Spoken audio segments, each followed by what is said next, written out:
Ako po si Ann. Isa ito sa mga hindi ko malilimutang pangyayari sa buhay ko. Ang kwento pong ito ay tungkol sa naging boyfriend kong si Sam. Happy Mansari, mahal. Happy Mansari din, mahal. Alam mo, kahit na isang buwan pa lang tayo, parang ang tagal-tagal na natin. Alam ko na kagad sa sarili ko na ikaw ang mamahalin ko habang buhay. Alam mo, napakabulero mo talaga. Sige na, kumain ka na. Ito, may dala kong kakainin natin. Bakit? Totoo naman ah. Hindi ba ako nakikita sa future mo? Ano ka ba? Isang buwan pa lang tayo. Hindi pa natin masasabi yan. Pero may sasabihin pala ako sa'yo na alam kong magugustuhan mo. Binalak ko kasing ipakilala nun si Sam kay Mama. Gusto ko magkaroon na si Mama ng basbas sa aming relasyon ng mga panahon na yon. Tutal, kita ko naman na seryoso si Sam sa akin. Ano yun, mahal? Gusto ko sanang ipakilala kita kay Mama. Isang buwan naman na tayo, baka pwede na, hindi ba? Seryoso ka ba dyan? Ayaw mo ba? Ayos lang naman eh. Hindi naman sa ayaw ko. Nagulat lang kasi ako. Hindi ko akalain na mangyari kagad to. Hindi naman kasi ating pinag-uusapan ng mama mo, hindi ba? Naisip ko lang kasi na ipakilala ka na dahil alam kong seryoso ka na talaga sa akin. Oo naman. Kailan mo babalak? Sa Lunes, susunduin kita sa inyo para sabay na tayong pumunta sa amin ah. Noong mga oras na yon, masaya ako dahil pumayag si Sam na magpakilala kay Mama. Oo, sige. Magkita na lang tayo sa Lunes. Thank you, mahal. Saan naman, mahal? Salamat ipapakilala mo ko sa mama mo. Wala yun. Sigurado naman ako magiging maayos kayo ni Mama kapag nagkakilala kayo. Sana nga. O sige na, kumain na tayo. I love you, mahal. I love you too, mahal. Dumating na nga ang araw ng Lunes. Masayang masaya ako na pupunta sa bahay si Sam. Ayos na ayos siya nung pumunta ako sa bahay nila. Kitang-kita ko rin sa kilos niya na kinakabahan siya sa araw na ito. Ano, handa ka na ba? Ito, medyo kinakabahan ako pero kaya naman. Matagal ko na rin namang gusto to eh. Kinakabahan din naman ako pero alam kong buong puso ka naman tatanggapin ni Mama dahil mabait siya. Oo nga pala, may ibibigay ako sa mama mo mamaya. Bumili ako ng pansit para may makain tayo mamaya sa inyo. Sana magustuhan niya to. Nagluto naman si Mama ng afritada. Kapag natikman mo yon, tsak na magugustuhan mo yon. Oo naman no. Tsak na kapag hindi ko nagustuhan yun, ipakapagalitan ako ng mama mo. Nang dumating kami sa bahay, ay tapos na magluto si Mama ng afritada. Nasa labas pa lang kami, ay amoy na amoy ko na ang ulam. Kaya naman excited akong pumasok sa loob ng bahay at pumunta agad sa kusina. Sumunod naman sa akin si Sam. Mama Susan, parang ang sarap-sarap po ng niluluto nyo. Amoy na namin ni Sam sa labas eh. Iyan ka na naman sa pagiging bolero mo. O sige na, kumain na tayo at masamang pinaghihintay ang grasya. Teka, sino pala yung kasama mo? Sinabi ko na sa'yo nung nakaraan na isasama ko si Sam, di ba? Boyfriend ko po. Oo nga pala, nakalimutan ko na anak. Pasensya ka na ha. Ang dami ko kasing ginagawa eh. O siya iho, umupo ka na at kakain na tayo ni Ann. Binigay ni Sam ang dala-dala niyang pansit pagkatapos ay umupo na para kumain. Masayang masaya si Sam noon dahil kitang-kita niya na tanggap siya ni Mama. Ay, salamat po. Alam ko naman na magiging maayos ang pakikipagkwentuhan ni Sam kay Mama. Noon pa lang sila nagkakilala, pero ang dami na nilang napagkwentuhan. Hindi ka ba naman sinasaktan ng anak ko? Naku, maldita pa naman yan kung minsan. Kung minsan po ay nag-aaway po kami, pero naayos naman po namin kagad. Hindi ko naman po kasi matitiis ang anak niyo, Tita Susan. Buti naman kung ganon. Kapag may pag-aaway kayong dalawa, isumbong mo lang sa akin at akong bahala dyan kay Ann, ha? Mama, ako po kayang laging inaaway ni Sam. Ako ang laging pinapaiyak, no? Hala, hindi kaya. Tita Susan, kahit kailan po, hindi ko sinaktan ng anak nyo. Pangako po yan. Halata akong takot na takot si Sam. Kaya agad ko sinabi sa kanya na niloloko ko lang siya. Nakita ko rin naman na tinawanan lang ako ni Mama. Kaya ayos lang talaga yun. Mahal, I'm sorry. Niloloko lang naman kita eh. Saka, hindi rin naman naniniwala si Mama Susan, no? Natawa pa nga siya eh. Mahal, huwag mo nang uulitin yun ha. Baka mamaya maniwala si Tita Susan tapos magalit sa akin. Mahihirapan akong suyuin si Tita. Nako, alam ko naman na mahal mo ang anak ko, iho. Hindi ka naman dadalhin ni Ann dito sa bahay kung alam niya sa sarili niyang hindi ka tunay sa kanya. Hindi ba, anak? Oo naman, Mama. Sabi ko naman sa'yo, ayos lang kay Mama eh. Pasensya ka na sa joke ko kanina, ha? Pagkatapos ng araw na yon, ay lagi nang sinasabi sa akin ni Mama Susan na isama ko raw si Sam sa bahay. Sobrang saya ko nun dahil magkasundo si Sam at si Mama Susan. Kung minsan nga ay parang sila na ang mag-ina. Nakakapagselos na kung minsan pero hindi ko yun inisip gaano. O anak, hindi mo ba kasamang umuwi si Sam? Sayang, nagluto pa naman ako ng kare-kare. Nasabi niya sa akin nung nakaraan eh, isa raw to sa paborito niyang ulam. Naku Mama, gusto niyang sumama pero may gagawin kasi siyang importante kaya sa susunod na lang daw. Ah, ganun ba? Sayang naman. Ngumiti na lang ako sa kanya at umupo dala-dala ang orange juice.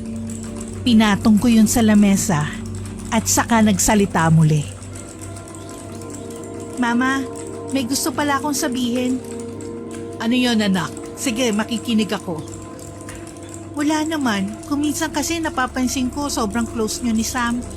Parang siya na ang anak mo at hindi na ako eh. Ha? Ano ka ba naman anak? Hindi ba yun naman ang gusto mo noon pa? Ewan ko. Alam ko naman na hindi ako dapat magselos pero yun ang nararamdaman ko eh. Alam mo anak, parehas lang ang pagmamahal ko sa inyo. Kung paano ang pag-aalaga at pagmamahal ko sa iyo, ganun din sa kanya. Kaya huwag ka na magselos ha? Ngumiti na lang ako at agad na niyakap si Mama Susan noon. Dahil siguro iisang anak lang ako at walang kapatid kaya nakakaramdam ako ng selos. Hindi ako sanay na may kahati ako sa atensyon ni Mama. Lalo ko itong naramdaman noong namatay si Papa dahil sa kulam. Noon, hindi naman ako naniniwala sa ganon. Pero noong nangyari sa Papa ko, ay naniwala na ako. Minsan, kahit kasambahay lang ang kasama namin sa bahay, ay malaya nang nakakapunta si Sam sa amin. Tinatawagan ko na lang si Mama para alam niyang kasama ko ang aking nobyo. Dahil nga laging nandun si Sam sa bahay, ay hindi na niya naiwasan na hindi itanong sa akin kung sino ang lalaking nasa litrato sa may sala. Alam mo, sa halos araw-araw kong pagpunta rito sa inyo, lagi ko nang nakikita yung lalaki sa picture. Sino ba yan? Hindi ko naman kasi siya nakikita rito. Kasi laging si Mama Susan lang ang kasama mo, di ba? Nang marinig ko yun kay Sam, ay hindi ko maiwasang hindi makaramdam ng takot. Kahit na alam ko naman sa sarili ko na darating ang araw na magtatanong si Sam tungkol sa papa ko. Iba pa rin pala talaga ang pakiramdam. Umupo muna kami sa sofa noon at kinuha ko ang picture ni Papa. Ah, oo nga pala. Hindi ko na ikukwento sa'yo si Papa. Talagang wala na siya rito dahil namatay siya sa kulam. Kulam? Sigurado ka ba dyan? Totoo ba yun? Ganyan din ang reaksyon ko nung hindi pa yun nangyayari kay Papa. Hindi rin ako naniniwala sa kulam noon. Ano ba nangyari sa kanya? Kung ayos lang namang malaman. Ang sabi sa amin ng albularyo noon, may naiinggit daw na katrabaho si Papa kaya siya pinakulam. Suka siya ng suka noon. Umabot na nga sa pagkakataong hindi na kumakain si Papa kasi kada kakain siya, sinusuka rin niya. Sobrang payat na niya noon kaya hindi na rin niya kinaya. Hala, kawawa naman pala ang papa mo noon. Nakausap niyo ba yung katrabaho ng papa mo? Aba, dapat na managot siya, no? Hindi na nga rin eh. Bigla na rin kasi siyang nawala nung namatay si Papa. Hindi na siya pumasok sa trabaho nung nilibing si Papa. Hanggang ngayon hindi pa rin namin alam ni Mama kung nasa na siya. Hayaan mo, nandito naman ako eh. Tutulungan kita na mahanap yung gumawa nun sa papa mo. Saka, pasensya ka na rin pala kung hindi kagad ako naniwala na may kulam. Ngayon lang di kasi ako nakarinig ng kwento tungkol sa kulam eh. Kwento pa ng girlfriend ko. Ayos lang naman, naiintindihan ko. Alam mo ba, noon para kaming baliw ni Mama Susan na pinapaliwanag sa lahat ng kamag-anak, kaibigan, at kung kani-kanino pa, na nakulam talaga ang papa ko. Kaso, walang naniniwala sa amin eh. Ah, kaya ba hindi mo kagad sinabi sa akin yan? Kasi natakot ka na baka hindi ako maniwala at katakutan na kita. Oo, may takot ako na baka hiwalayan mo na ako at sabihan mo rin akong baliw. Kaya kung minsan mapapansin mo, laging si Mama Susan lang ang kinikwento ko sa'yo. Mahal ko, gusto ko simula ngayon sasabihin mo na sa akin ang lahat-lahat ha. Alam kong bago pa lang tayo, pero gusto kong malaman mo na maliban sa nobyo mo ko, isa din akong kaibigan na pwede mong sabihin ng kahit na ano. Wala tayong pakialam kung sakaling man na hindi maniwala ang tao sa atin. Basta, kakampi mo kami ni Mama Susan, okay? Naiyak ako nang marinig yon mula kay Sam. Ang simple lang ng sinabi niya, pero ang laking bagay para sa akin. Tama siya, nakakuha nga ako ng nobyo at kaibigan sa kanya. Dahil sa sobrang saya ko, niyakap ko na lang siya. Wala na akong masabi. Pagkatapos ng pag-uusap namin na yon, ay bigla namang dumating si Mama Susan. May dala-dala siyang pizza. Napansin niyang katatapos ko lang sa pag-iyak, kaya kinumusta niya agad kung ano bang nangyari sa akin. Oh anak, bakit ka naman umiiyak dyan? Huwag mo sabihin nag-away na naman kayo ni Sam. Sam, anong ginawa mo sa anak ko, ha? Bakit mo pinaiyak yan? Naku, Tita Susan, hindi ko po pinaiyak yan.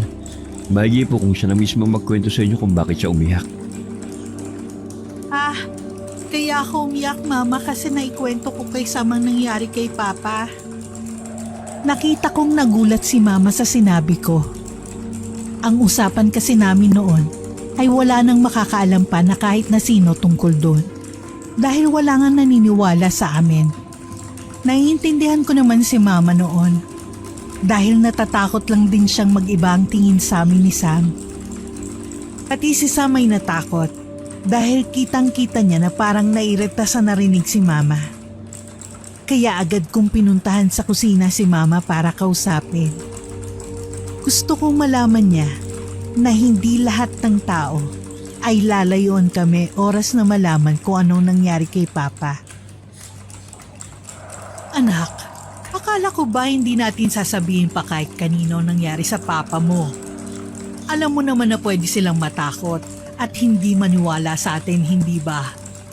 Anak, ayoko lang na masaktan ka. Lalo na't mahal na mahal ninyo ang isa't isa ni Sam. Natakot din naman ako nung una, Mama. Kaya nga kahit 1 buwan na kami, ngayon ko palang nakwento sa kanya si Papa. Akala ko nga rin, hindi niya maiintindihan pero naniniwala raw siya sa akin. Talaga ba, anak? Sigurado ka ba dyan sa sinasabi mo? Oo, Mama. Hindi ba magandang balita yon? Ibig sabihin, mahal niya talaga ako. Baka siya talaga yung para sa akin, Mama. Ayoko munang isipin yan, anak. Ang importante sa ngayon, tanggap ka ni Sam kung ano man ang tinatago nating lihim. Hindi siya natakot o kung ano man. O sige na, Pagsaluhan na natin itong daladala kong pizza. Tinulungan ko na nga maghain si Mama. Naghihintay naman si Sam sa dining area noon. Pansin kong kabado pa rin siya. Kaya para mawala ang kaba, ngumiti ako sa kanya para malaman niyang naipaliwanag ko na kay Mama ang lahat. At ayos na yun. Maraming naikwento si Mama kay Sam. Yung iba nga, hindi ko pa alam. Sobrang saya ko pa nga noon dahil kitang-kita kay Mama kung gaano niya kamahal at kamiss si Papa. Totoo nga talagang pagmamahalan nila. Yun nga lang, madaling natapos dahil sa kulam na yan. Alam mo, lagi kaya akong pinapasalubungan ng asawa ko ng bulaklak at tsokolate nung dalaga at binata pa kami. Hindi na kasi uso yun ngayon eh. Talaga po? Naku, tita. Sinubukan ko po na bigyan si Ann dati. Kaya lang, mas gusto niya ng pagkain lang ibigay ko kaysa bulaklak. Kaya pagkatapos po noon, hindi ko na yun ginawa. Tama ka dyan. Talaga namang madadaan sa pagkain niyang si Ann. Kapag nga nagtatampo yan nung bata pa siya eh, lulutuan ko lang siya ng paborito niyang pinakbet eh, ayos na agad kami. Ito talaga si Mama oh, syempre pagkain yun. At ang pagkain, hindi dapat yan tinatanggihan. Yung kaya ang turo sa akin ni Papa. Buti nga, hanggang ngayon ay hindi mo pa rin yun nakakalimutan. Basta, magmahalan lang kayo ni Sam parate. Gusto ko, si Sam na ang mapapangasawa mo, anak ha. Na kay Sam naman yun, Mama. Kapag naging mabait siya sa akin, wala kami magiging problema na dalawa. Pagkaraan ng ilang araw, ay mas lalong napalapit si Mama Susan kay Sam. Siguro ay wala na kasi kaming tinatago mula sa kanya. Kulang na nga lang ay tumira na noon sa amin si Sam dahil lagi naman siyang nasa amin. Kung minsan, siya na ang kasamang mamalengke ni Mama. Wala namang problema sa akin yon dahil parang magbiyanan na ang turingan nila ni Mama. Pag-uwi nila galing sa palengke, ay nakita kong may daladalang paper bag si Mama Susan. Ang laman noon ay isang mahabang dress at sapatos pang lalaki. Sige po, tita. Ilalapag ko muna rito ang iba nating pinamili. Kasi may kukunin pa po ako dun sa labas eh. Wait lang po ha. Sige Sam, pakilagay na lang dyan ha. Hay nako, napakainit ang panahon ngayon anak. Buti na lang talaga hindi ka sumama sa amin. Sigurado ko nasasabihin mo sa amin ni Sam na umuwi na tayo agad. Umupo agad si Mama sa sofa at doon nagpahinga. Nilapag niya sa lamesa ang daladala niya. Oo nga po eh. Kahit naman doon sa kwarto ko, mainit pa rin kahit nakabukas na yung aircon at electric fan. Kumusta naman ang pamamalengke niyo, Ma? Ayan anak, may binili kong damit para sa'yo. Pakitingnan nga kung kasya ang damit na yan sa'yo. At saka, pabigay na rin kay Sam yung sapatos na binili ko para sa kanya. Hindi ko kasi alam ang hilig niya. Kaya yan na lang ang binili ko. Ah, sige po. Ibibigay ko na lang. Sigurado ako magugustuhan po niya yan. Kasi minsan lang yung bumili ng sapatos. Ewan ko ba? Laging nagtitipid yun pagdating sa sarili niya. Ang nasa isip ko ng mga panahon na yon ay maswerte kami ni Sam dahil parehas kaming mahal ni Mama Susan. Bihira naman kasi ang pagkakataon na nagkakasundo ang magulang at nobyo. Kaya ang laking ginhawa na okay sila ni Sam at Mama. Dahil nga lagi kaming nasa bahay, ay niyaya naman ako ni Sam sa kanila. Maliit man yun kumpara sa bahay namin, pero okay lang sa akin. Alam ko naman kasi na mabubuting taong nakatira roon. Oh, nasa na sila tita pati yung kapatid mo? Ah, may kinuha lang si Mama sa kumari niya. Yun kasing gagamitin ni Bunso sa eskwela. Kaya kailangan unahin niya muna yun. Tsaka naman nauuwi na rin sila. Kasi kanina pa sila umalis eh. Naku naman mahal, kapag may kailangan yung bunso mong kapatid lalo na sa eskwela, hindi naman masamang humingi ng tulong sa akin. Gusto ko rin naman mapalapit sa kanila kahit paano eh. Naku, nakakahiya naman. Huwag na. Kayang-kaya na namin yun ni Mama. Kami pa ba? Madali na makahanap sa mga kapitbahay ng kailangan ni Bunso. Hindi mo na kailangang maabala pa. Habang nag-uusap kami ni Sam, bigla na lang may matandang dumungaw sa may bintana ng bahay nila. Nakakatakot ang aura niya. Pero pinigilan ko na lang ang sarili ko kasi hindi ko naman kilala yung matandang babae. Ayoko rin namang magtanong kay Sam.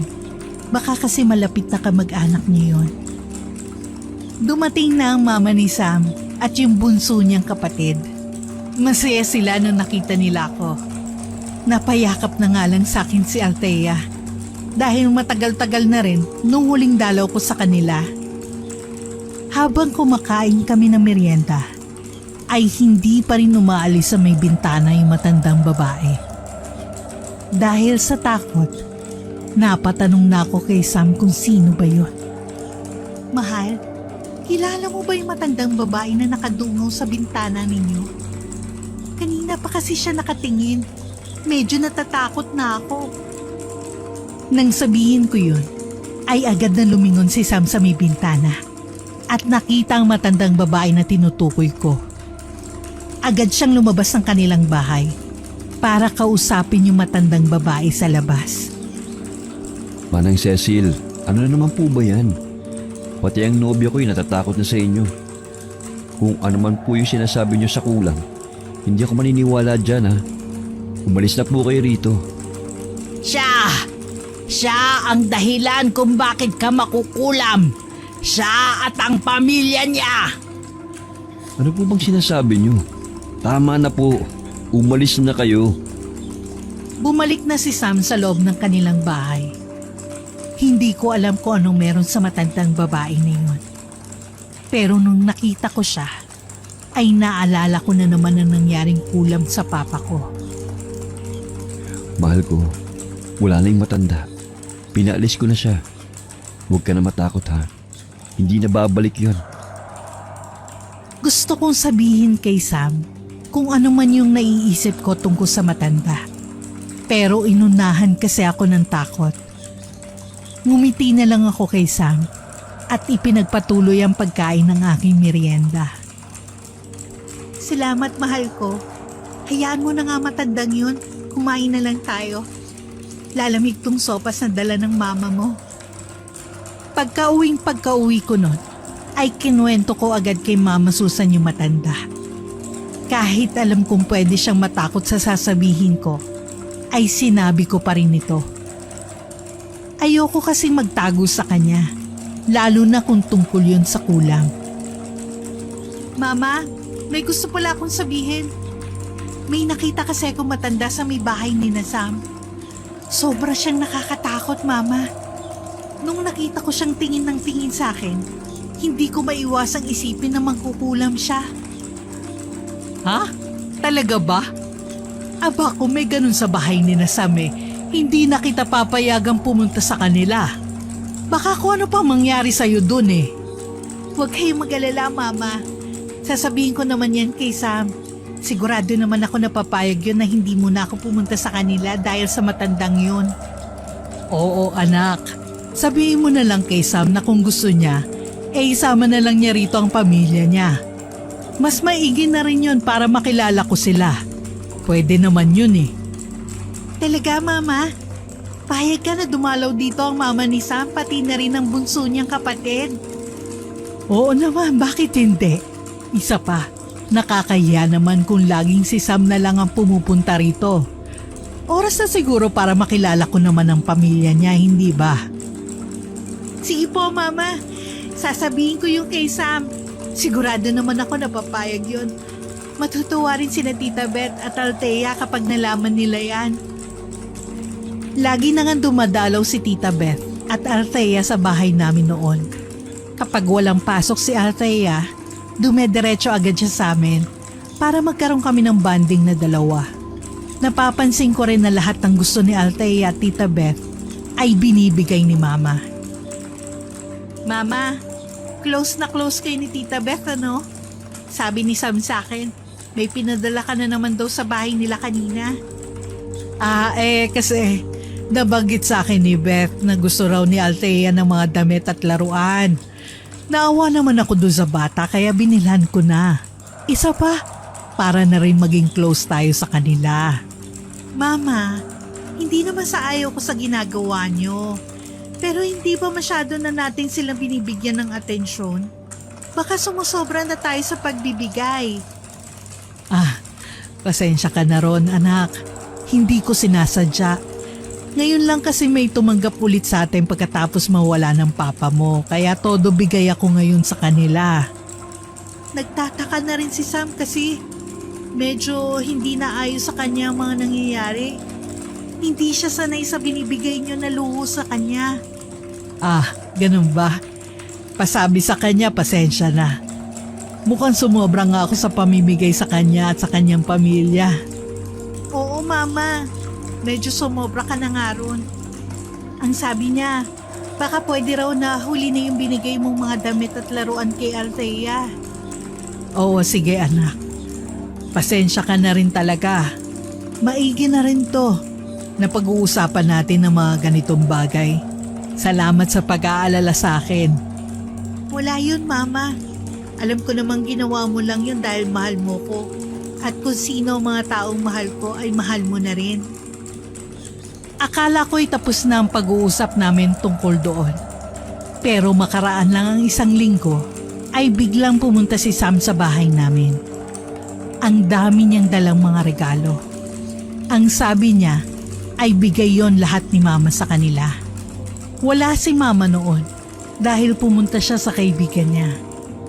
Akala ko ba malinaw na sa inyo ni Tita Susan na hindi na niyo ako bibigyan ng kahit na anong regalo? Ano to? Bakit ang dami pa rin pinapadala sa amin ni Tita? Mahal, pasensya na. Wala na akong alam sa mga pinapadala niya sa inyo. Akala ko rin natapos na pagbibigay niya ng regalo sa inyo. Ann, alam mong hindi pera ang habol ko sa iyo, hindi ba? Una pa lang sinabi ko na sa iyo yan. Noong una ay ayos pa sa akin pero ngayon, hindi na. Huwag ka sana magalit sa akin kung ibabalik ko lahat ito. Oo naman. Alam kong hindi yun ang habol mo sa akin. Alam ko rin naman na mali si Mama Susan dito kaya kakausapin ko na siya. Pakisabi kay Tita Beth at Althea na hindi na mauulit to. Ann, alam mo sana na mahal kita. Pero kung ganito ang mangyayari sa atin, maigi pa maghiwalay na tayo. Ha? Mahal naman. Huwag sanang ganun. Maayos pa naman natin to, hindi ba? Sa pagkakataon na ito, hindi. Saka lang tayo mag-usap ulit kapag okay na ang lahat. Kapag nakakausap mo na si Tita Susan, ayoko kasi makagulo rin sa inyong mag-ina. Pasensya ka na. Naiintindihan ko. Tama ka naman. Masyado nang magulo ang mga nangyayari ngayon. Hindi ko na rin alam kung bakit ganun si Mama pagdating sa'yo. Hayaan mo, kakausapin ko siya.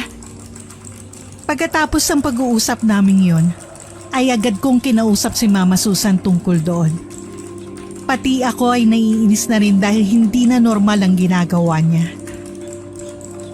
Mama, hindi ka ba talaga titigil sa pagpapadala ng kung ano-ano sa bahay ni na Sam? Alam mo ba na gusto na niya akong hiwalayan dahil sa ginagawa niyo? Anak, gusto ko lang naman tumulong yun lang. Hindi ko mapigilan ang sarili ko dahil nalaman ko ang sitwasyon nila roon. Ibig mo bang sabihin pumunta ka sa bahay nila nang hindi ko alam? Oo, anak. Ginawa ko yun dahil hindi ko na siya nakikita rito sa bahay. Kukumustahin ko lang sana sila pero hindi ko sinasadyang marinig ang pag-uusap nilang dalawa ni Beth. Mama, may kakaiba na sa'yo. Hindi ka naman ganyan noon sa mga dati kong nobyo ha. Ano nangyari sa'yo?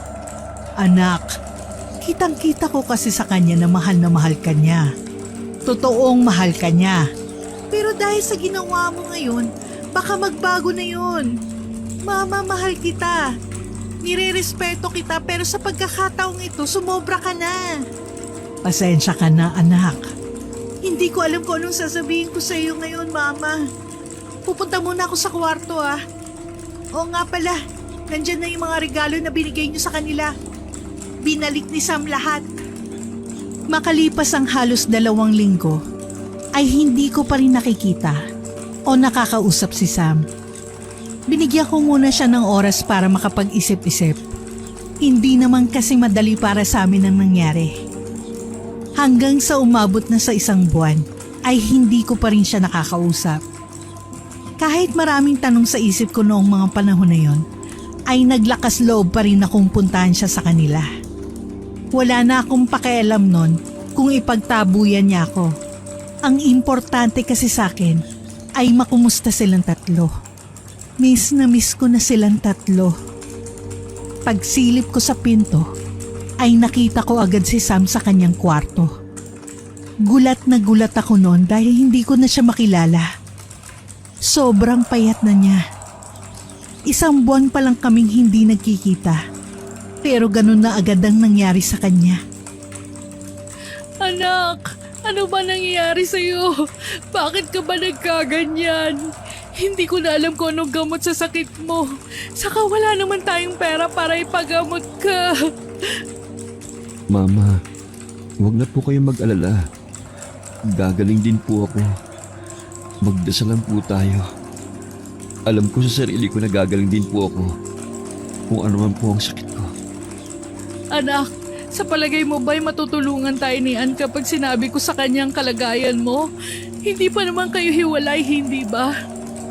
Mama, yan ang wag na wag mong gagawin. Hindi ko pa pala nasasabi sa inyo na noong huli kami magkita, nakipaghiwalay na ako sa kanya. Hindi ko na napigilan ang aking sarili.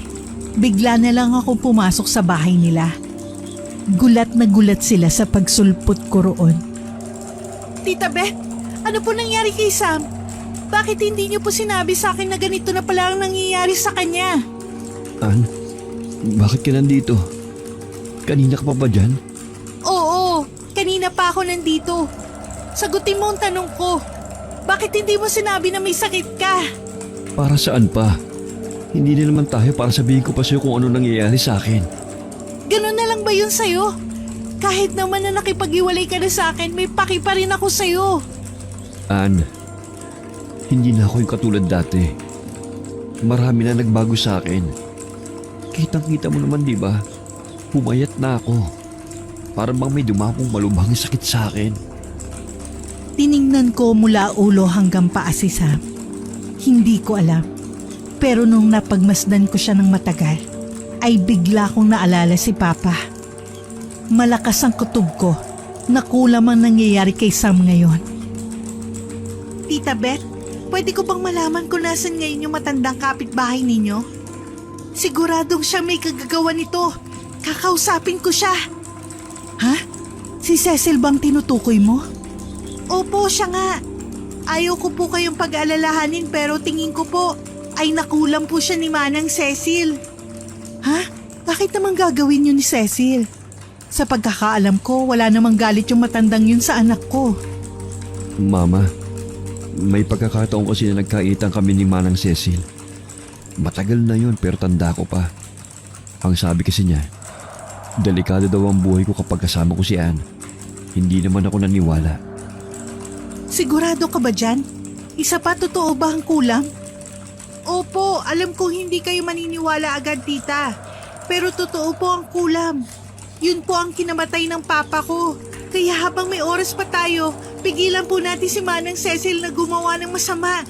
Pwede po kasi ikamatay ni Sam kapag pinatagal pa po natin to. Kahit hindi pa buo ang paniniwala ni Tita Beth sa kulam, ay sinamahan pa rin niya ako sa bahay ni Manang Cecil para kausapin ito. Manang Cecil, lumabas po kayo dyan. Kailangan po natin mag-usap. Binuksan ni Manang Cecil ang pintuan. Seryosong seryoso ang kanyang mukha. Mahahalata mo na galit siya. Cecil, kung ano man ang ginawa ng anak ko sa'yo nung nakaraan, ay pagpasensya mo na. Kung kinukulam mo siya ngayon, itigil mo na. Hindi ako ang nangungulam sa anak mo. Sinabihan ko na ang anak mo, hindi siya naniwala sa akin. Alam niyang makakasama sa kanyang babaeng ito pero pinilit pa rin niya. Anong ibig mo sabihin? Si Ann? Si Ann ang dahilan kung bakit nangyari to sa anak ko? Oo, may isang inggit na inggit sa relasyon ng anak mo at nitong nobya niya, kaya nagkaganyan ang anak mo. Bigla akong kinabahan sa sinabi ni Manang Cecil. Wala naman kasi kung maalala na may galit sa amin ni Sam. Eh sino naman po yun? Wala pong may galit sa relasyon namin ngayon. Hindi ko masasagot yan. Basta, malapit sa inyong dalawa ang taong yon. Alam niyang bawat kilos niyong dalawa kaya mabilis niyang nasisira si Sam ngayon. Mag-iingat ka, Iha. Baka isunod ka niya. Hindi ko kayo maintindihan. Wala talaga akong kilala na may galit sa amin ni Sam. Pagkatapos ng pag-uusap namin yon, ay umuwi na kami sa bahay ni na Sam. Kahit ayaw niya, ay sinubukan kong ipatingin siya sa mga doktor na kilala ni Mama Susan. Ni isa sa kanila ay hindi matukoy kung anong sakit ni Sam. Ayoko namang isipin noon na kulam nga yon dahil takot ako. Ayokong mawala si Sam sa akin, tulad ni Papa. Ilang araw pa ako sa bahay nila Sam bago ko tuluyang umuwi sa amin. Pagod na pagod ako dahil sobra kong inalagaan si Sam. Nagulat tuloy si Mama Susan nung nakita niya akong nakaupo sa sofa. Oh, buti at umuwi ka pa. Akala ko'y wala ka ng pakialam sa akin eh. Huwag na yun, Mama. Marami kaming problema na kinakaharap ni Sam ngayon. Sam? Bakit? Akala ko ba hiwalay na kayo ng lalaking yun? Hindi pa kami nagkakabalikan pero ginagawa ko ang lahat para maayos kaming dalawa. Isa pa, may malubha siyang sakit ngayon kaya kailangan niya ako sa tabi niya. Malubhang sakit? Sigurado ka ba dyan? Oo, Mama. Kung alam niyo lang kung anong itsura ngayon ni Sam, hindi na siya maayos tulad ng dati. Ayoko na makialam ngayon dahil baka masamain niyo na naman ang tulong ko. Sana'y gumaling si Sam sa sakit niya kung ano man yun. Mama, ayoko sanang isipin to pero parang nakulam din si Sam katulad nung nangyari kay Papa. Yun ang pinipilit nung matanda sa akin nung isang araw. Kulam? Sino naman ang magpapakulam sa nobyo mo mabait naman si Sam, hindi ba? Yun na nga kaya nagdadalawang isip pa rin ako kung kulam ba yun o hindi. Tulungan mo naman kami. Kilala mo pa ba yung albularyo na nagsabi sa atin na nakulam si Papa? Anak, hindi ko alam kung matutulungan kita dahil baka patay na rin yung matandang yun ngayon. Mahina na rin kasi siya nung tinignan niya ang Papa mo, hindi ba? Wala ka na bang kilala na ibang albularyo? Sige na, Mama. Alam kong may tampuhan tayo tungkol kay Sam pero hindi naman natin hayaan na may mawala na naman sa atin, di ba? Pasensya ka na, anak, pero wala na akong kilalang albularyo. Gusto ko naman na tulungan si Sam pero wala talaga akong kilala. Sige na, Mama. Naintindihan ko naman. Salamat pa rin po. Nalungkot ako at nagtaka. Dahil noon naman kapag kailangan nila Sam ng tulong, ay nandyan agad si Mama para tulungan sila. Pero bakit ngayong may malubhang kalagayan si Sam, hindi siya tumulong?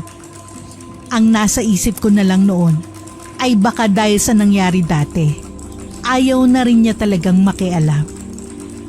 Halos ginawa ko ng bahay ang bahay ni na Sam.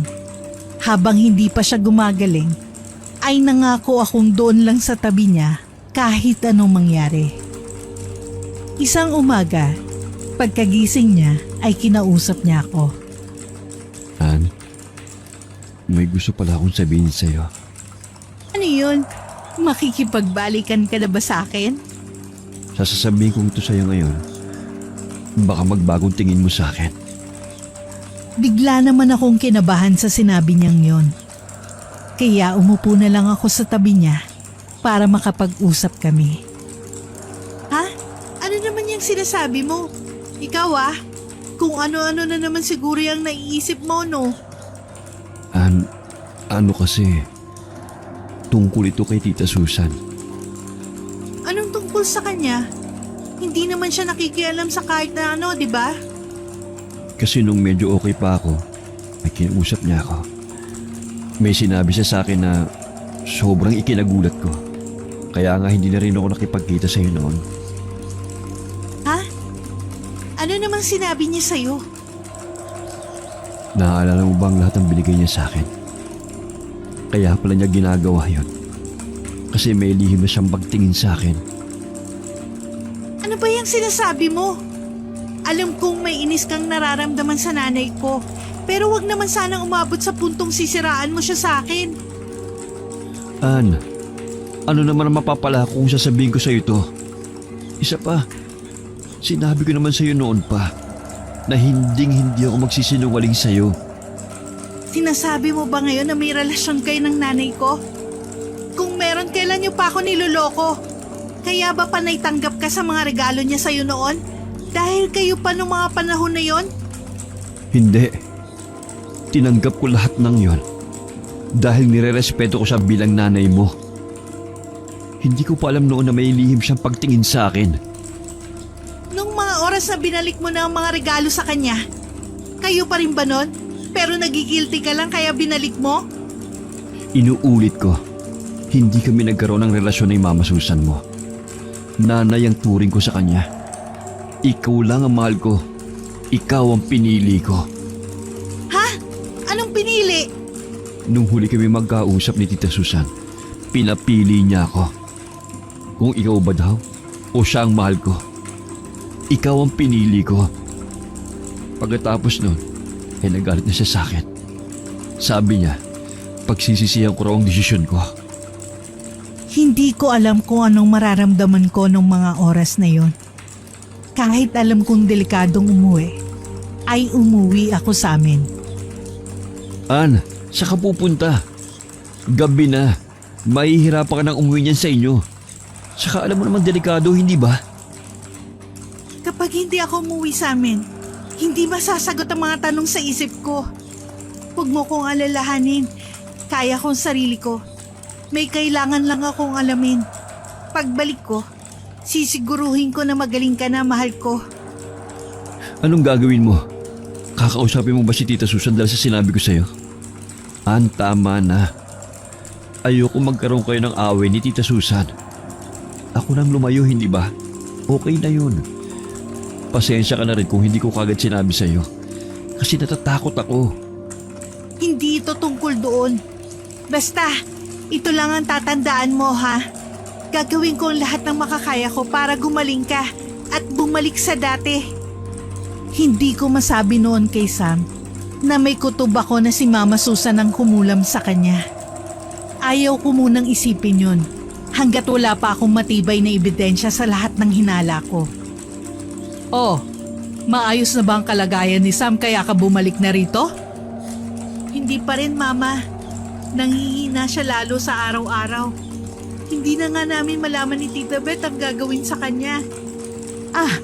Sana'y maayos na talaga ang pakiramdam niya. Habang sinasabi niya yun, ay hindi ko maisip na may lihim pala siyang pagtingin sa nobyo ko.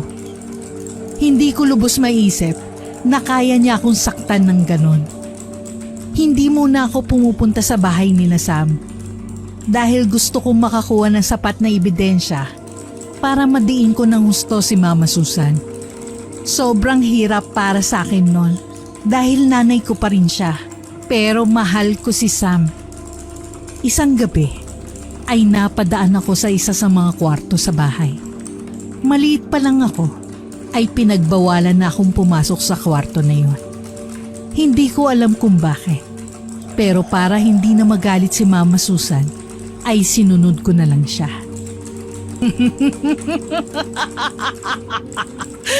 Tama lang ang nangyayari sa'yo. Sa katunayan yan, kulang pa yan sa lahat ng sakit na dinulot mo sa akin. Agad kong kinuha ang cellphone ko at pinindot ang record button. Yan ang kabayaran sa hindi mo pagpili sa akin. Parehas lang kayo ng asawa ko. Hindi niyo ako pinili kaya dapat lang na mamatay kayo. Natigilan ako sa narinig kong yun. Muntik ko na nga mabagsak ang cellphone ko. Kumaripas ako ng takbo pabalik sa aking kwarto. Iyak ako ng iyak noon. Hindi ko akalain na siya pala ang dahilan kung bakit wala na si Papa ngayon. Isang umaga, natsyempohan ko na wala si Mama. Kaya pinilit kong makapasok sa kwartong yon. Laking gulat ko nang makita ko ang mga ginagamit niya sa kulam. Agad kong nilabas ang cellphone ko at kinunan ko lahat ng makita ko sa loob ng kwartong yon. Hindi ko akalain na kaya mo akong lukoy ng ganito katagal, Mama. Anong ginawa ko sa iyo masama para magalit ka sa akin ng ganito?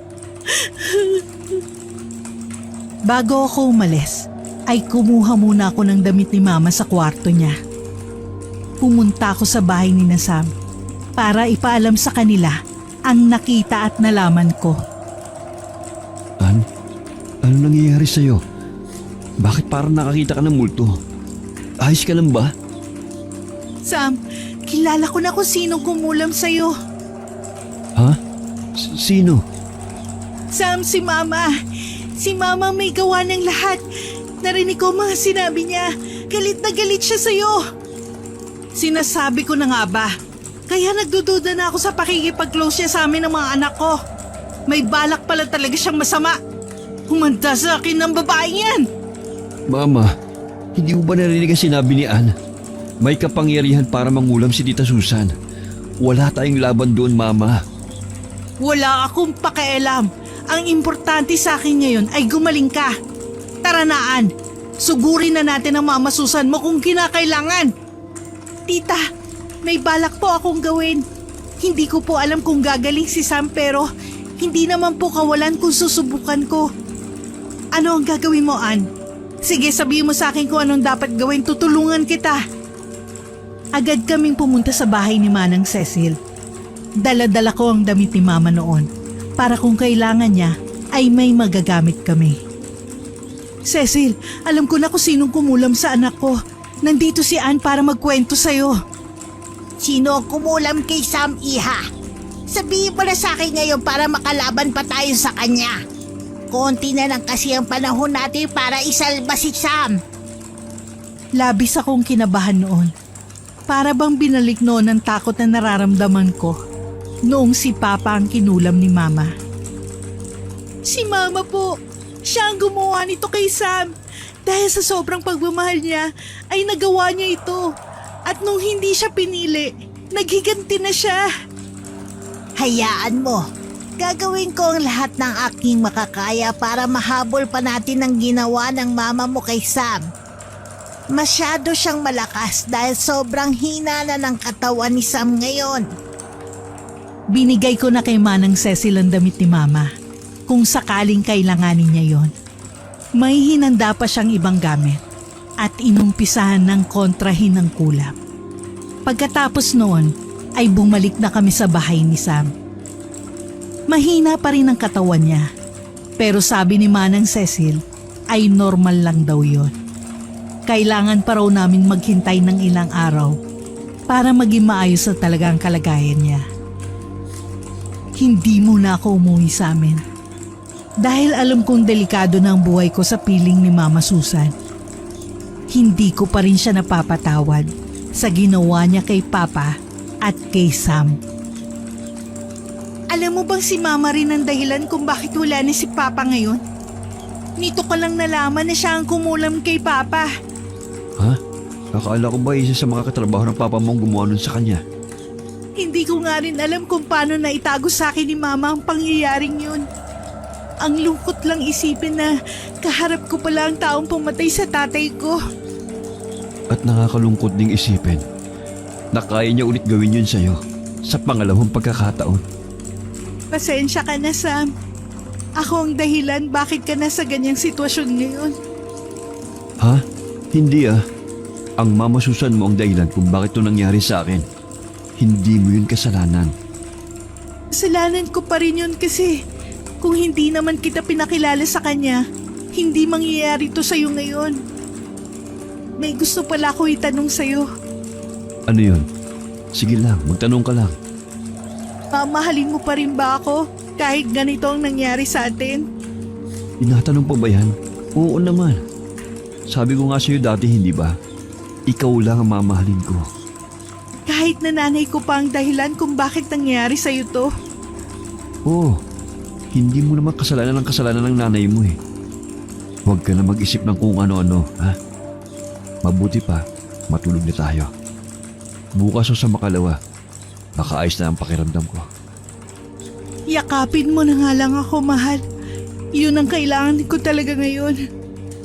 Sabi ko na nga ba eh, nagpapalambi ka lang sa akin, mahal eh. Halika na nga. Tumabi ka na sa akin para mayakap na kita ng mahigpit. Sobrang saya ng puso ko ng mga panahon na yun. Dahil nalaman kong mahal pa rin pala ako ni Sam kahit gano'n ang nangyari sa amin. Natutulog kami ni Sam noon nang may marinig akong malakas na katok sa pinto. Antok na antok pa ako nang binuksan ko yon. Nagising ang diwa ko nang makita ko kung sinong kumakatok sa pinto. Mama, anong ginagawa mo rito? Ayaw na namin ng gulo, parang awa mo na. Gusto mong maawa ko sa'yo pero hindi ka naaawa sa akin? Nakikita mo ba ang mukhang ito? Doon ko lang napansin na may kung anong tumutubo sa mukha ni Mama Susan. Parang sugat na nagtutubig. Nakita ko rin na namamaga ang kanyang mga paa. Kaya hirap siyang tumayo. Mama, hindi tayo dapat ganito. Ikaw din naman ang may kasalanan kaya nangyari yan sa'yo. Umuwi ka na sa atin kung ayaw mong idamay kita sa pangungulam ko sa nobyo mo. Hindi ko kayo patatahimikin!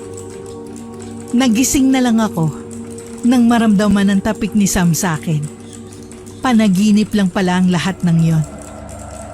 Tumingin ako sa paligid at nandun pa rin naman ako sa bahay ni na Sam. Mahal ko, ayos ka lang ba? Binabangungot ka. Kanina mo pa sinisigaw ang pangalan ng mama mo. Nakita ko siya sa panaginip ko. Sobra ko naaawa sa kanya. Lumulobo na ang kanyang paa at may lumulobo rin sugat sa kanyang mukha. Ewan ko, parang nagsisisi ako na gumante ko kay Mama Susan. Pero kung hindi ko naman ginawa yun, ay mawawala ka naman sa akin. Naiintindihan ko, Ann. Mama mo pa rin siya kahit anong gawin natin. Pasensya ka na rin kung nagawa mong gumante dahil sa akin. Sam, ayos lang ba kung umuwi muna ako sa amin? Titignan ko lang si Mama ron. Babalik naman ako kapag nakita ko na kung anong kalagayan niya. Sasagot sana si Sam sa akin.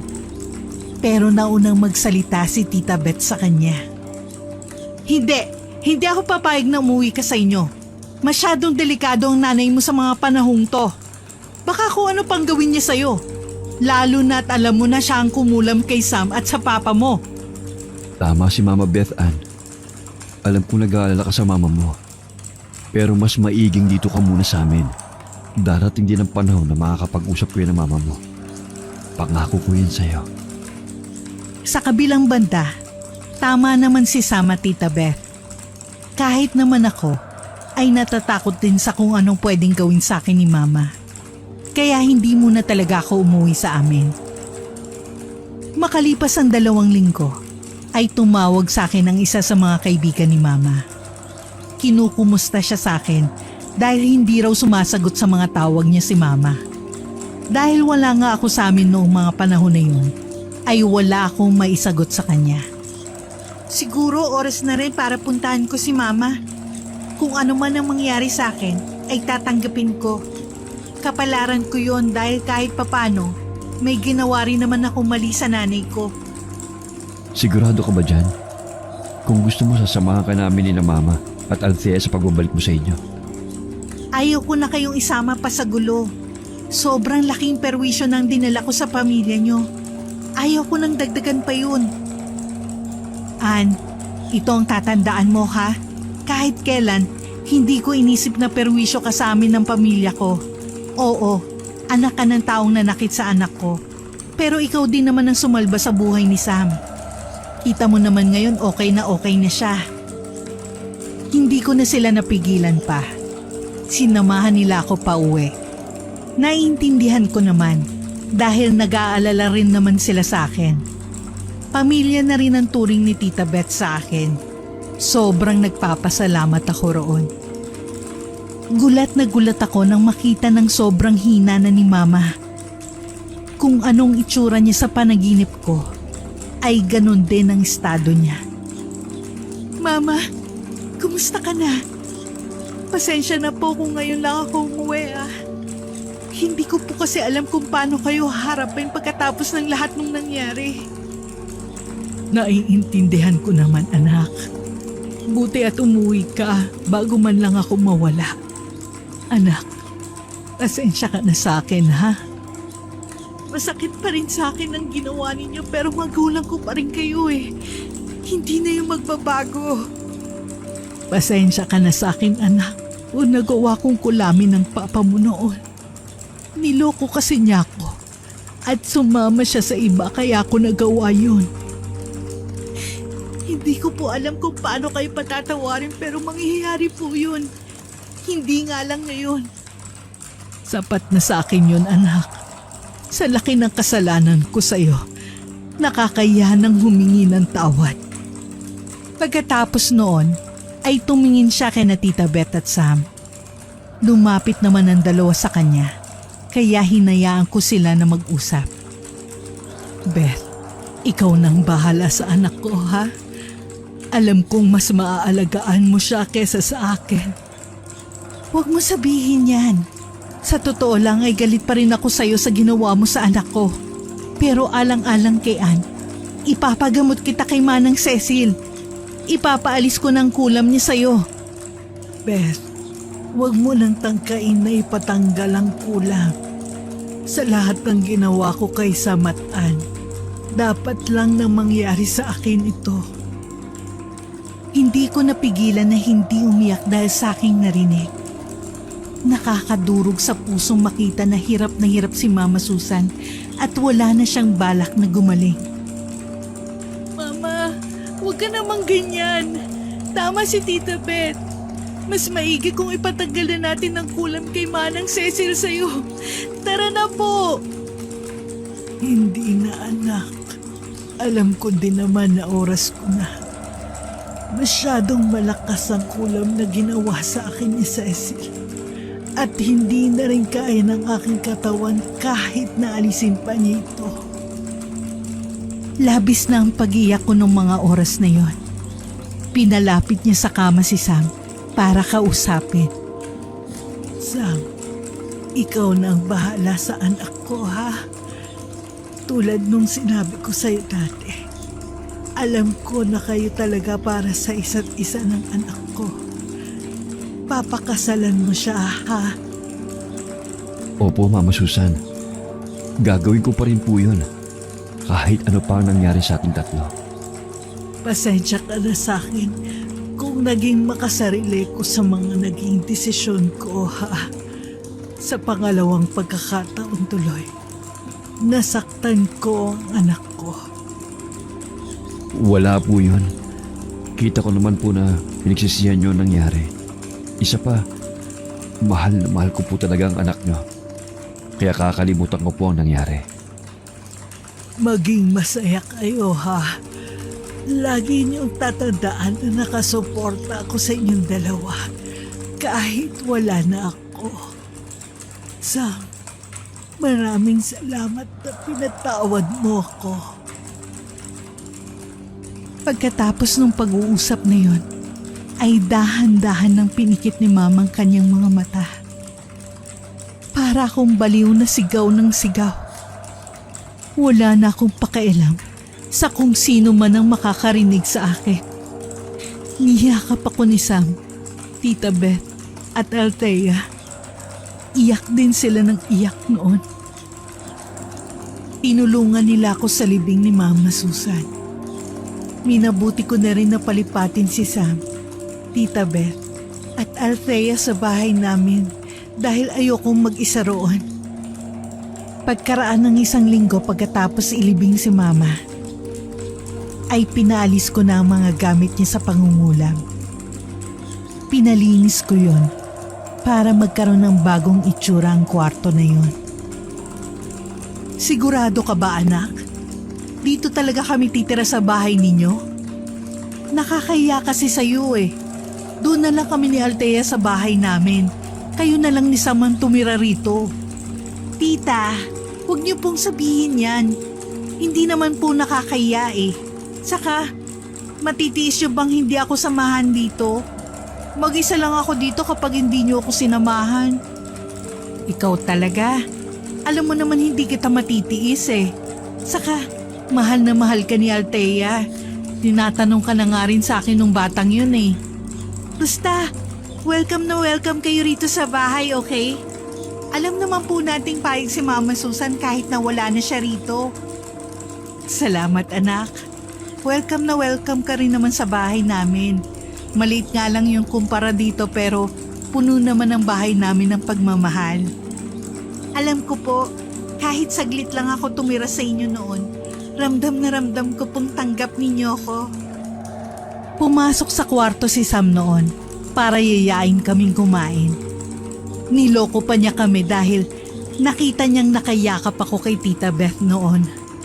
Oh, hindi ko pinaiyak yan mama ha. Ang bait ko kaya. Baka kung ano na naman ang sinumbong mo sa kanya, mahal ha. Oo, sinumbong kita kay Tita Beth kasi sobrang gulo mo. Teka, luto na ba yung ulam? Tita Beth, kumain na po tayo. Oo mahal, luto na ang ulam sa baba. Kumain na tayo. Gutom na rin kasi ako eh.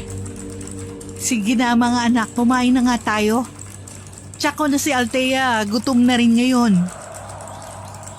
Sa araw-araw na kasama ko silang tatlo, ay kahit paano, nababawasan ang lungkot na nararamdaman ko. Kapag namimiss ko si Mama, ay tinitignan ko na lang ang pictures naming dalawa sa may sala. Oh, tapos ka na palang kumain mahal. Nakatingin ka na naman sa pictures niyo ni Tita Susan ah. Naaalala ko na naman kasi siya. Kung nandito siya ngayon, sigurado ko na sobrang saya niya para sa ating dalawa. Alam mo, kahit hindi mo siya nakikita, sure ako, masaya siya para sa atin. Sabi niya nga, di ba? Kahit nandun na siya, isipin daw natin na mahal niya tayo. Pinagkatiwala ka na nga niya sa akin, hindi ba? Ang dami lang kasing tanong sa isip ko. Ang dami kong sana. Pero ganun talaga. Tatanggapin ko na lang na ang mga magulang ko ay parehas na wala dahil sa kulang.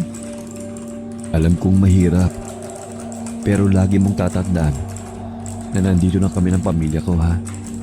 Oo nga pala, salamat dahil pumayag kang dito na sila tumira. Ano ka ba? Pamilya ko na rin naman sila kaya talagang gagawin ko to, no? Magbabago lang naman yun kung hindi mo na ako nakikitang mapapangasawa mo sa dulo. Sino naman nagsabi sa'yo hindi kita nakikita bilang asawa ko? Sa dami ng pinagdaanan natin, wala na akong balak na magmahal pa ng iba. Ikaw ang una at huli, okay?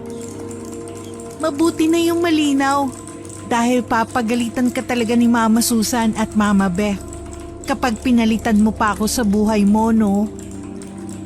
Pagkalipas ng 1 taon, ay niyaya na ako ni Sam na ikasal sa kanya. Sobrang saya ko noon. Para bang lahat ng problema ko ay nawala dahil kasama ko pa rin sa dulo ang taong mahal ko. Bago ang kasal namin ni Sam, ay napanaginipan ko si Mama Susan. Niluto niya ang paborito kong kare-kare. Nang makita ko siya, ay iyak ako ng iyak. Niyakap ko siya habang nakatalikod siya. O anak, gising ka na pala. Tara, kumain na tayo. Paborito mo to, hindi ba? Oo naman, Mama. Yan pa rin ang paborito ko ngayon. Mukhang hindi naman na magbabago yun eh. Kumusta ka na pala? Kumusta kayo ni Sam? Mama, ikakasal na kami ni Sam. Sigurado akong kung nandito ka ngayon, bukod sa akin ay ikaw ang pinakamasaya. Ah, talaga? Mabuti naman yon. Masaya ako para sa inyo, anak. Sabi ko naman sa iyo eh, siya talaga ang nilaan na makasama mo sa habang buhay. Salamat po, Mama. Ikaw, kumusta ka na po? Alam mo, miss na miss ko na ang luto mo. Kung nandito ka lang sana, sigurado ako na ikaw ang magluluto ng mga putahing ihahain sa kasal ko. Ayos naman na ako, anak. Masaya na akong makitang masaya ka. Sa kasal mo, huwag kang iiyak ha. Hindi naman po maiiwasan yun, Mama. Siyempre, wala na akong magulang na kasama sa pagharap sa altar. Nandoon kami ng papa mo. Bigyan mo kami ng upuan na 2 ha? O sige na anak, kailangan ko nang umalis. Mag-iingat ka ha? Mahal na mahal kita. Mahal na mahal din kita, Mama. Hindi ko kayo kakalimutan ni Papa. Bigla na lang ako nagising dahil sa araw na tumama sa aking mukha. Kinakausap na pala ako ni Sam. Mahal, gumising ka na. Handa ka na ba sa araw na ito? Magiging akin ka na mamayang gabi. Oh, umaga na pala. Magandang umaga, mahal ko. Sa totoo lang, kinakabahan ako. Ikaw ba?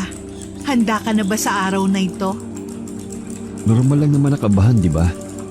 Basta, sobrang saya ko sa araw na ito. Dahil magiging isa na ang apelido natin. Tara na, marami pa tayong aayusin. Kaya kailangan ay kumain ka muna. Ako rin. Hindi ko rin naman inakala na darating tayo sa ganito dahil sa mga nangyari sa atin noon. O sige, bababa na rin ako. May aasikasuhin lang ako. Huwag mo nang isipin yung dati na yan. Araw natin to. Kaya dapat, masaya lang tayo. Bawal mag-isip ng hindi maganda. Opo, mahal. Hindi ako mag-iisip ng kahit na anong makakasira sa araw natin na to. Mahal, pwede bang lumabas ka muna? May gagawin lang ako. Sige, kung yun ang magpapagaan sa lahat ng nararamdaman mo. Tawagin mo na lang ako kapag okay ka na ha. Nandun lang ako sa baba. Opo, tatawagin kita agad kapag okay na. Gutom na rin naman ako kaya mabilis lang po ito. Salamat po. Lumabas na nga ng kwarto si Sam. Kinuha ko agad ang picture ni na Mama at Papa para kausapin. Salamat sa inyong dalawa ha. Kahit na hindi ko kayo nakikita, alam kong nakabantay kayo sa akin. Alam kong nandito kayo ngayon sa araw ng kasal ko. Sana tulungan niyo pa rin ako ngayon ha. Lalo na at bubuksan ko na ang buhay may asawa. Wala po ako idea kung paano ito kaya tulungan niyo po ako ha. Mama, Papa, mahal na mahal ko po kayo. Pagkatapos noon ay tumigil na ako sa pag-iyak. Inayos ko na ang aking sarili at bumaba na para kumain. Oh, buti naman at gising ka na anak ko. Sige na, kumain ka na. At nandyan na ang makeup artist at photographer ng kasal ninyo. Napangiti ako dahil kitang-kita ko kung gaano ko alagaan ni Mama Beth. Ang sarap lang sa pakiramdam. Dahil kahit wala na ang totoong nanay ko, ay may isa pa akong nanay. Nako, mukhang masarap ang ulam ah. Amoy na amoy ko. Baka hindi magkasyang wedding gown ko niyan dahil sa kabusugan, Mama Beth. Nako, hindi naman. Payat ka kaya? O sige na, kumain na kayo ni Sam dito. At may aasikasuhin pa ako. Agad ko siyang pinigilan noon. Dahil gusto ko talaga magpasalamat sa lahat ng pagmamahal na binigay niya sa akin.